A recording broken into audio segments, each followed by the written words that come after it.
My next guest, coming off a 42nd finish in his last outing back at CFFC 129. He now returns against the man the broadcast previously referred to as the CFFC Welterweight champion, Kevin Pease. He's Philly's adopted son, CJ LaFragola. How's it going today, CJ? Doing good, man. Just coming off a training session and, got one more tonight, just some cardio and stuff to keep that weight coming down and just feeling good, feeling ready. We're officially 1 week out. So, there's not too much work left to do in terms of the preparation, just more like beat the scale and, let it fly on a Friday night next week. It's going to be a hell of a night. We're now down to 3 title fights. By the time this comes out, they'll be officially known. But last time out, you did make quick work of your opponent, Ernesto Zarate, submitting him in 40 seconds. I think the walkout took longer. But you're getting you back in the win column after the first loss you experienced. Was it important to kind of like win in dominant fashion, or were you just looking to get back in the win column with the last one? I kind of mentioned it in like an interview beforehand. It was like, obviously everybody wants to go out there and have a performance. Like I couldn't have had a more perfect performance, in my opinion. Like it was super exciting, to go out there and like I've only had one other finish, actually amateur. I had one finish. And so like really all my other fights went the distance. So one thing I started telling myself is like, look, if an opportunity presents itself, you got to take it. With these bigger promoters and the like UFC stuff and Bellator, whatever, PFL, they're looking for guys that are going to go out there and chase a finish or look for something big or whatnot. So it's, yes, obviously my goal going into that fight was get my hand raised. I mean, that's always my goal. Number one. If you don't get your hand raised, it don't matter anyway. So you got to go out there and get your hand raised first. But if an opportunity presents itself, you got to take it. And it just happened that my opportunity just opened up a little earlier than I anticipated. And but I did. I told myself before that fight. I even said it in one of my previous interviews before. Like if something opens up, you got to commit to it 100%. And I think that's something that I'm learning as I train more. In sparring sessions, even like, hey, sparring, yeah, but. If you see a submission or something, you got to still go 100% on it. You're not going to like not finish the guy because it's a training session. It's like, look, you got to practice finishing. That's something. I mean, I just got back from training with Sean Brady over at Marquez, and that's something that he does. Even if we're just doing grappling practice, wrestling practice, if he finds a finish, he's going to take it and he's going to give it 100%. He's going to make me tap or whatnot. So it's like if you're training that way, if you're working that way in a fight, and you get your mindset right to look for those finishes. I think they're going to open up more. And, I was fortunate to have it open up in 40 seconds in the last fight. But like I said, it's, it's something I've been, thinking about mentally in a lot of my fights now, like up and coming. And it's like, if an opportunity opens it up, you got to take it, especially with MMA. So many things can happen in MMA that like, if you see a finish, you got to take it. I mean, I learned from my first loss to Alonzo Turner. It's like, right, in my opinion, I was winning the fight, but hey, anything can happen. So you got to look for those finishes when they present themselves. And to his credit, he found one, and that's something that we can't let happen again. You got to learn from that, and take that experience and kind of use it now for your arsenal. It makes a lot of sense too, because I mean, speaking of like how you mentioned, even Sean Brady kind of enforces that on the Marquez guys. If you're training and you're allowing yourself to have holes in your game, that's going to reflect when you hit the cage too, because that's how you trained. Mm-hmm. So closing those gaps there makes a lot of sense. I wanted to also touch real fast on that same fight. I think I mentioned it to you directly, but little switch up in the walkout song this time. We still had the Linkin Park, but there was a little blur beforehand. How'd that come together? And is that going to be the new thing going forward, or is that just like a one-off to kind of step back? I don't know. I don't. So I kept with, unless it was just the microphone. I still was like, so the first pro fight I went with Faint, and it was because our good friend Sherry. That was her. We're always a Linkin Park fan, so I kind of changed it actually for her. And now I ride with it from then on. I know the Turner fight, I went with Paper Cuts. I wanted to stick with Linkin Park, but I switched it up. And then I'm like, you know what? I can't keep switching it up, right? You got to I think you're better to stick with it because it's something, even when it goes back to mental preparation, right? You get to a fight and you want to keep things consistent. I even talk about, fighting at 2,300 for the last fight again. I fought there before. It's like you're comfortable. Same with this fight. You fought in Atlantic City. I know exactly what the venue is going to look at. I know what the walkout looks like. That anything you could build comfort around such an extreme event, like you got to try to do. And even when it comes to music. So I don't know. It was straight up last fight. It should have been just straight up Faint. I don't know. Did it sound different for you guys? I heard the original start of Blur Okay, song. yeah, 'cause that was my original Walkout song. Because like if they could collab that, man, I'm game because but I know going way back that was that first fight, first amateur fight, my fight debut against Jeff Magan, the monster. That dude was huge. So I came out to Blue song 2 by Blur with Woohoo. That always gets the people going. And I kind of took a little inspiration from Bisbing. That was Bisbing's Walkout song. So I know the last song I just put in Faint. I mean, maybe it sounded a little different. Maybe from the backstage I couldn't hear that part as much. Maybe they went to go play that song because it was one of my songs. But I've gotten it down to, I kind of laughed. Me and my buddy were talking about the other day.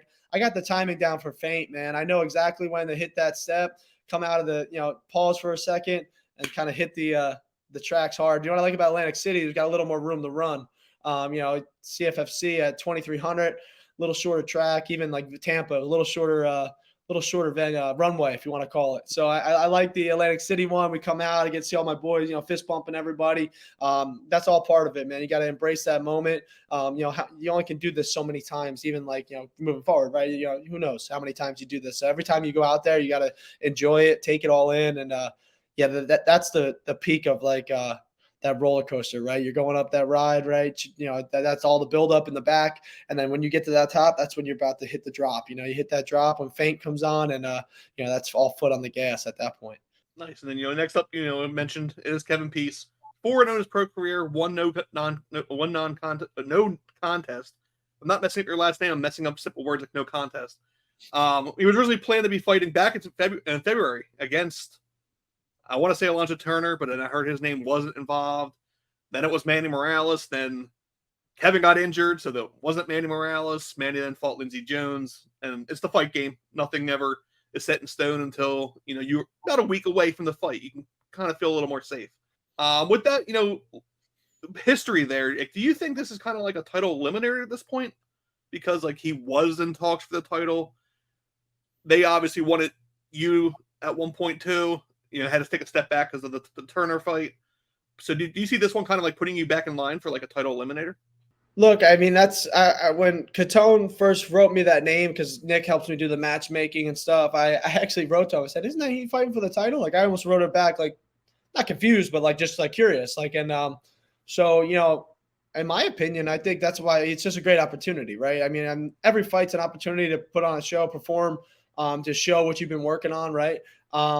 So obviously, it's like I like to put it in the back of my mind a little bit that I think it could be. I mean, he's proved that he's capable, and like even like you said, CFFC basically, in my opinion, we saw the video.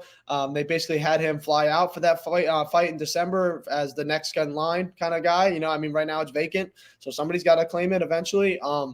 So I mean, I think it's a good step in the right direction. I mean, I don't want to come out saying like this is the one that makes it a title fight, but I think you come out and perform really well, and CFFC really likes it, and certain fans like it, and you bring a big crowd, and it's an exciting fight. I think if the right cards are pulled, I think there's definitely validity to that. I mean, I look at this, like I said, when Nick sent me his name, I said, this is a big fight, like for both guys. It's like, this is an opportunity to make a big jump in both of our careers. And that's why I took it, and that's why he took it, so like, I think, like I said, I always say this, CFFC don't make easy fights. They want to put on a show. This is a giant card. And I think there's without a doubt, I mean, I'm going to be on the looking to talk about title. I mean, that's my goal, right? Your goal is to win a belt. And this is how you get that opportunity is fighting guys like Kevin and, going after guys that are undefeated. Obviously, I wish my goal was to be undefeated as well. This could have, very well been a 4-0, 3-0, but things happen. And you know what? You move forward. And this is a great opportunity to, change that. Nice. And then, you both did interviews with Tyler over at Mom's Basement MMA. I don't know if you watched his, because I know some people just they don't care what their opponent says. But he kind of mentioned, he respects your wrestling, but overall, and this is what every fighter should say about their opponent, he thinks he's better than you in every aspect of the fight. You turn off the camera, is it the same answer? Possibly.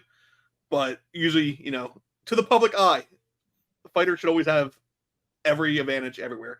I don't really want to ask about game plan, but I'm assuming game plan is utilize the wrestling, control. Look, I mean, I know I watched parts of it. You know, I didn't watch the whole interview. My buddies was calling me a bunch about the interview and, you know, saying this and that. And like, you know, I watched obviously the clips that were on Instagram and whatnot. And, you know, like I said, I respect my opponent as well. I always respect, you know, hey, fight. It's a fight in the cage. You know, you step out. It's like, you know, both warriors. I always respect that. But yeah, you know, I mean, I believe in my, you know, capabilities and I believe in my skills. Look, I know how to do more than just wrestle, and I think that's something that Kevin was kind of mentioning as well. So I think it builds for an exciting fight, but I'm not going to get away from what I know. You know, so obviously, I'm not going to say it's the game plan, right? But it's like, you know what, if you believe in what you're good at, you're not going to not do it, right? You're not going to have, which I was surprised. I always go back to like when a matchup, even with Alonzo, right? He was a wrestler, right? Everybody's like, oh, he's a wrestler. He's a wrestler. Well, I can wrestle too. So, you know, I ended up getting my takedowns the same way I ended up, right? Certain things went different, but, you know, I could still find my openings where I need to find them. And that's something that I've been really good at. I've been training my whole life for it, right? So I'm not going to get away from that. But like being said, it kind of goes back to I always use that Usman Covington first fight, right? You never know, right? Those guys were two wrestlers. I was expecting grappling exchanges. They didn't shoot at all. But I don't think, in my opinion, that this is that type of fight. I think both guys believe in their capabilities, and I for sure believe in my wrestling. And but I also believe in my well-rounded MMA skills. So, you know, I think it builds for an exciting fight. And you know, not much more to say, but you got to just do it, right? I'm not going to say I'm a shit talker. I don't really shit talk too much. I just like to say that, like, you know, I'm confident. I'm always confident in myself, and you know, I believe in my training. I believe in my coaches, and that's all you can do. You go out there and try to give it 100%. And that's all you can do, man. Let it fly. Nice. You know, and that fight is April 12th, Atlantic City. I think the first Atlantic City card I won't be at in like a year and a half. Hotels, like the hotel rooms were like sold out like before the fight was even publicly announced. So this will be a watch at home one, but I kind of want to step away a little bit from the fight. You know, we all know it's next Friday, or by the time this comes out, this Friday. Outside your MMA training though, we got some City Connect jerseys today. Yo, I'm about to go down. I think 3:00 they're doing like a street fair over there, and I like the hats. I'm gonna be honest. I think that's what probably you're gonna say too, right? I'm a big hat guy. I'm actually wearing this No Magic. This is cool company. They always hook me up with some hats. They're my boys. So I'm rocking one of their hats. This is actually their logo, but they do like a Philly collab hat. They do like the Phillies with the Eagles kind of thing. So I always kind of rock their hats. I got one for the Walkout, so I always change it up. But yeah, the City Connect, you know, I don't know. The blue and yellow is interesting. I obviously I understand it is the city colorway for their city flag and whatnot, but I remember there was a leak of that a while ago, and I remember there was a lot of talk like, not big fans, but it's all right. I don't hate it. But I definitely like the Liberty Bell hat that they came up with. That's probably what I'm going to go down. If I see one that's like, you know, I'm more of a snapback guy. So like if they have like some sort of snapback, I'm actually sitting here. I got the other one. Like this is like literally my favorite Philly hat that Harper came out for the playoffs. And it's just the way it, you know, it's fitted. You know, it's got like this kind of same shape. So if they have something with that shape, I'm probably going to go for it. I mean, you can always get the MLB style ones, but I definitely am due for a new Phillies hat. So of course I got the old school and the maroon. But you know, hey, mix it up, right? Stay fresh. But yeah, I'm not super crazy about it. I was laughing. We were talking. I was talking to somebody. The Eagles got the way back with. I got my McNabb. I didn't even realize. I didn't put two to two together because that's the city edition in a sense. That throwback one when they came out with the light blue and yellow. So it's almost like a homage to that in a way. That would be interesting if the Eagles ever did that again. I don't know if they will, but it's funny because now it might be considered cool when back then it was like kind of like these are really ugly. But I think Jalen Hurts and like that light blue and yellow one might be kind of tough. I'm not going to lie. But yeah, it's definitely an interesting decision. But yeah, I like the hats. I mean, I don't know. I definitely rambled on about that, but the hats are definitely tough. That's been my entire talk this entire morning has been the hats are sick. The socks are cool too. They did a nice little collab with I had the name of Stance? Is it still Stance? Yeah. Stance. Yep. Like, that was cool. That was like, all that. But outside of that, like, and I can say it to you because you actually know the team. Most people don't. If this was a Philadelphia Union setup kit, true. Sold. Yeah. You can wear it to that game. I guess you cross over. There you go. You got it. Because like, I even like there's, I like what they did. Speaking of the union, they're new with the line that in the middle. It's got like the snake, kind of like the you know um, the scales kind of design. It's tough. and then baseball aside, uh, Jim has a new champion. How's it been with Corey? It's been awesome. It's watching the fight was a little stressful. I mean, they were definitely really eyes on the whole former headbutt situation. I've never seen a ref break up, a fight so much, but in terms of either letting him up off the ground or off the cage.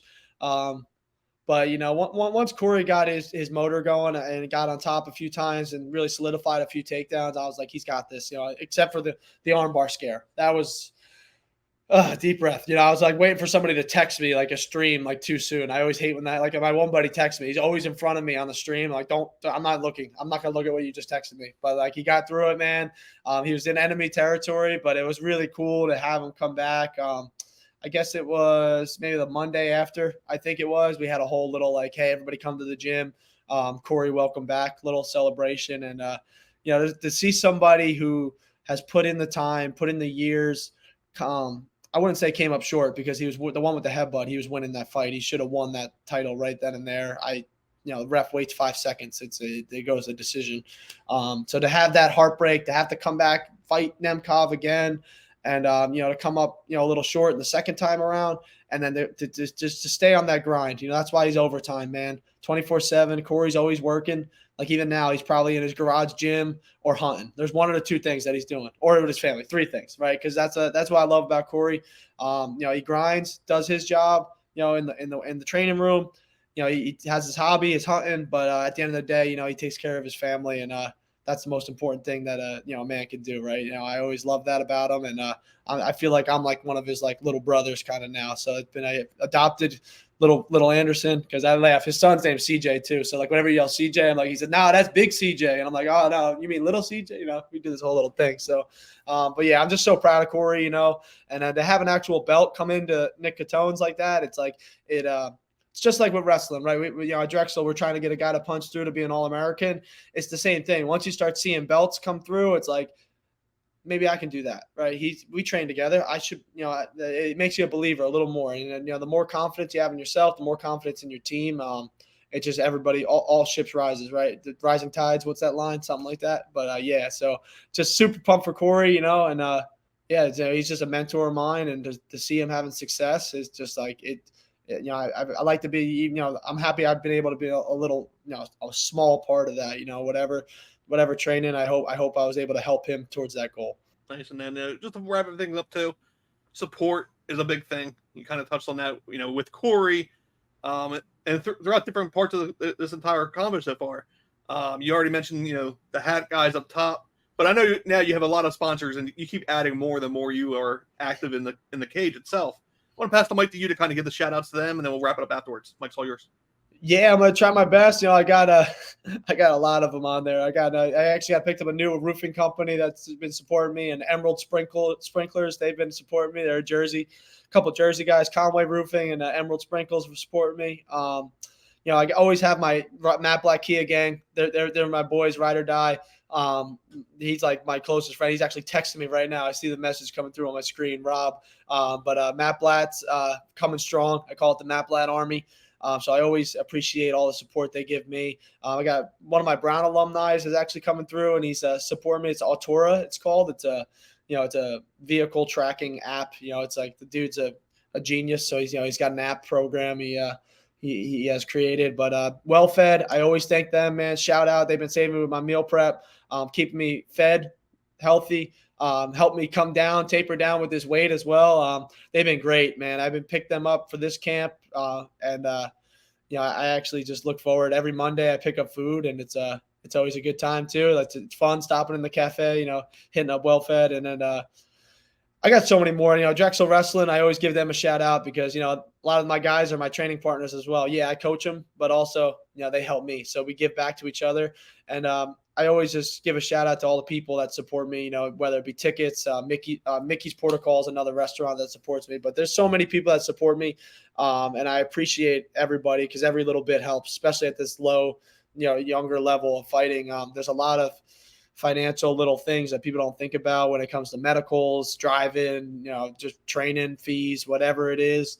It all goes to that, and that's what we're chasing. We're chasing this goal to one day that I can give back to them, right?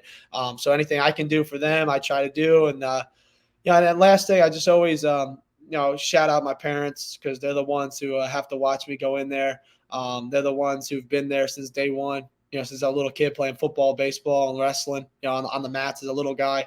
And I always give them a shout out, my parents and my brother. And I always give a shout out to my brother. We got my new nephew, DJ. They named him Dominic Jr., but they threw the DJ in there for me because DJ CJ collab. So always fighting for the little guy, because now we got a little more to fight for. So just I appreciate everybody, and I'm pumped about being I always say, home field.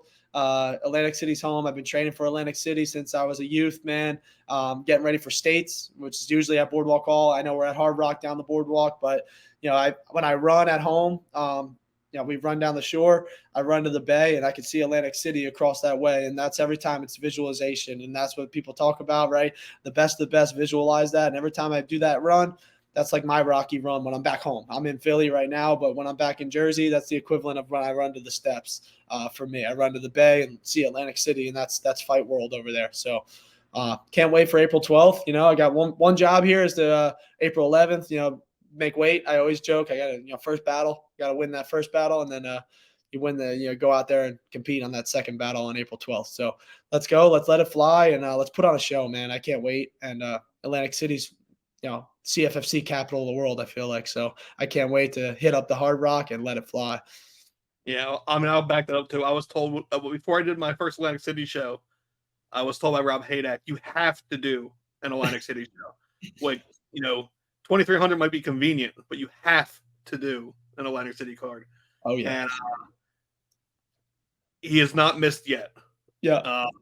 I will say, shout out 2,300, ECW Arena, former, we got WrestleMania. I'm in Philly. I feel it. They had the tryouts over at Drexel. I'm like, man, I might have to jump in here and give this a test run, because it was pretty exciting. We were watching. It was actually a lot of there was 4 college wrestlers in there that we actually competed against, like as not me personally, but like our team did. So I'm like, oh, that's cool. Like this guy's in there. So it's cool seeing them get their opportunity. And I'm like, man, it's WrestleMania weekend. You feel that too, So hey, I'm always a wrestling fan through and through, man. We play Real American every day in the wrestling room. That's kind of our go-to theme song. We got to pick a new WWE song. I always mess with the kids. We have one kid that if you don't pick your walkout song, and send it to me in time, you're getting a WWE song for the home matches. So we have one kid who comes out to John Cena. So he has to do everybody's in the stands doing this. And he at first I think he hated it, but by his 3rd year, he actually kept the song. So I think it grew on him. So, his time was now, but I can't wait for that. I'll be tuning in. It's great. Hey, I'll be on the chilling. I'm cutting weight right now. I can't really partake in the festivities. So I'll be on my projector. I got something to watch, so I can watch WrestleMania all weekend and just get my mind right. Nice. And then, next Friday, you get down to business, because it's your time and all the other hustle, loyalty, respect, Cena quotes. Best of skill, and we'll loop back afterwards. Thanks for your time. Appreciate it, brother.